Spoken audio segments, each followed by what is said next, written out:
সম্মানিত ভিউয়ার্স, দেখেন এই যে মাত্র কিছু সময় আগে ঘোনাপাড়া গোপালগঞ্জ ঢাকা খুলনা বহুমুখী সড়ক গোলচক্কর ঘোনাপাড়া গোলচক্করে একটা কাভার ভ্যান এবং ইমাদ পরিবহন, আপনার আমার সুপরিচিত সেই ইমাদ পরিবহন এবং কাভার ভ্যান খুবই মারাত্মকভাবে মুখোমুখি সংঘর্ষ। কাভার ভ্যানের ড্রাইভারের অবস্থা গুরুতর আহত, খুবই খারাপ অবস্থা। তাকে রড দিয়ে চাড়িয়ে বের করে তাকে জরুরি সেবার জন্য পাঠিয়ে দেওয়া হয়েছে।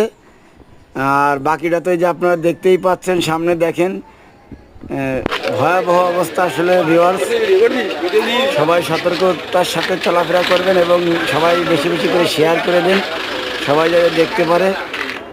এই অল্প কিছু সময় আগে যে দেখেন এই ঘটনাটা ঘটছে আমাদের ঘোনাপাড়া মোড়ে,